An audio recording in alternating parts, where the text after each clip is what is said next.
Hey everybody, welcome back.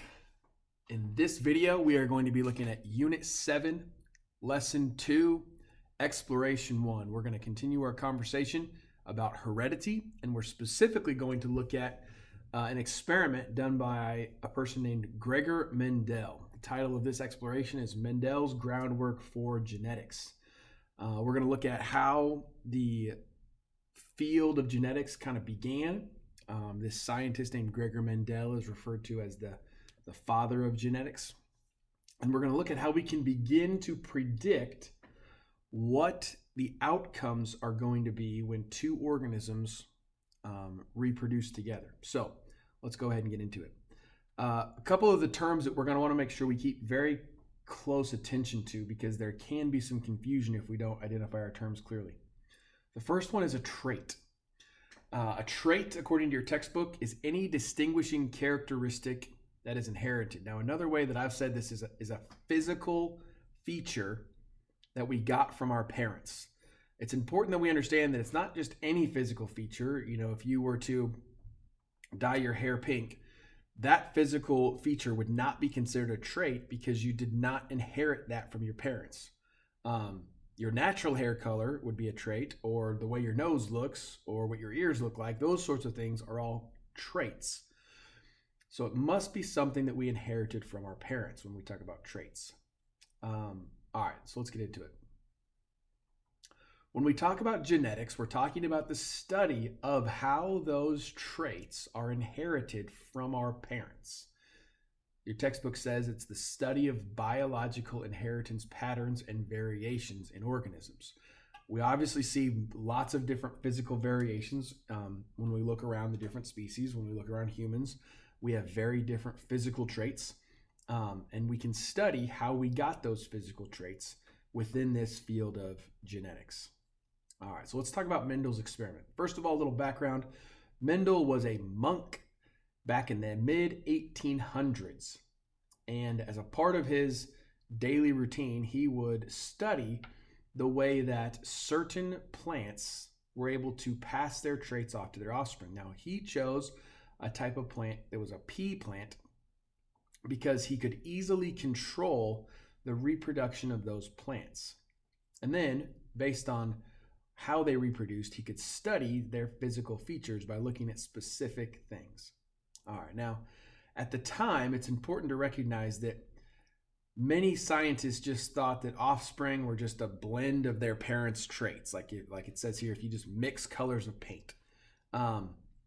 But that didn't always hold up when you actually looked at what those generations showed. Now, certainly sometimes there was that mixed paint feature, but that wasn't always the case. So Mendel wanted to try and come up with some factually based research that would explain how these physical traits were inherited.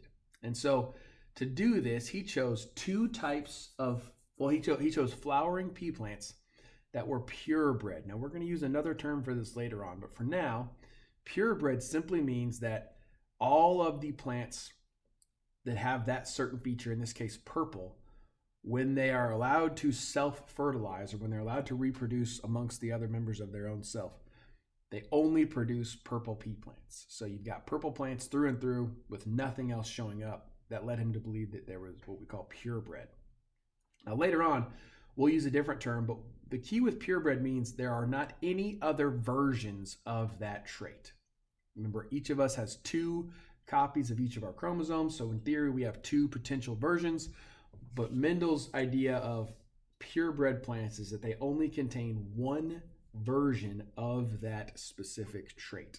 All right, so then what he did is he wanted to cross them with other plants that had a different version of that trait. So if you see here with plants, you have the ability to limit how they can reproduce by cutting off certain portions of their anatomy. So in plants, you have a carpel, you have a stamen, and this is what they use to produce their gametes. So if you remove those, you can specifically ensure that by taking a brush, you can brush pollen from one to the other, as opposed to just letting the plant self-pollinate with bees or butterflies or other types of natural pollinators. And then in doing that, you can ensure that the offspring are only going to contain the specific combinations that you created. So in Mendel's experiment, let's talk about what he did. First thing he looked at was flower color. He crossed a purebred purple plant with a purebred white plant. And when he carefully crossed them together, he noticed that every single plant in their offspring was purple, which was a little bit shocking for him because he had expected some sort of mixture. He had expected there to be like a lighter purple or maybe a combination of purple and white, but that's not what happened. Every single plant that he produced had this same purple color. So, he didn't really know why, but he wanted to look into it. He did this experiment, by the way, with 7 traits, so 6 other traits. And we'll talk about why this was successful later on, but a key feature is that each of these traits was an either-or characteristic. There was no middle or intermediate form. For example, it was either purple or white. They were yellow or green. They were round or wrinkled, right? Tall or short. This is, by the way, this is not how most traits are in the biological world. Certainly in humans, our traits are very rarely an either or. We almost always have another option or there's some sort of middle ground. But Mendel kind of got lucky in that the traits that he chose all had this either or kind of option. And this helped him to draw his conclusions. All right, so let's go down here. We're going to use the term genetic cross a lot, and that simply means you are intentionally mating 2 organisms together. Maybe it's because of their specific traits or other things that you want to try and combine. But when we talk about a genetic cross, we're talking about an intentional breeding of 2 different organisms together. All right, and then in terms of just more terminology, we use there's some notation that we use. So when we're talking about the original plants, we call them the P generation or parent generation. The first generation of offspring is called F1. F stands for filial. It's a Latin term, but it just means first generation. And then we'll also talk about F2, which is basically the second generation. So if you think about it, you've got your parent generation, you've got your F1 generation, and then this would be like your grandkid generation, your F2 generation. And we'll talk more about the F2 generation in our next exploration. But again, this is kind of a summary of what Mendel saw. He pitted together a purebred purple with a purebred white. And when he did that, he got all purple flowers, which again, not an expected outcome, but it's what he saw. And he saw the same idea in each of these other 7 traits. When you look back up here, each of these other 7 traits, when he mixed them together, in the F1 generation, they were all the same. They all showed exactly the same physical characteristic. None of them showed any sort of intermediate. So that's where we're going to start from, with an understanding of what he was doing and how he studied it. All right. Now, after he mixed together the F1 generation and he saw all purple flowers, he allowed those purple flowers to pollinate each other. The bed that he was growing them in, he just let them pollinate and assuming this would create the most random outcome. And sure enough, after that happened, what he saw was something relatively unexpected. Although there was absolutely no evidence of white flowers in this F1 generation, the F2 generation that he created showed 75% purple, 25% white, or 3 out of every 4 were purple, 1 out of every 4 was white. And this was really important for him because it made him realize that although there were no white flowers in this F1 generation, the white flower trait was still present somewhere in these flowers because it showed up again when these flowers were allowed to reproduce. Now we're going to talk about kind of the predictability of this and why it turned out this way.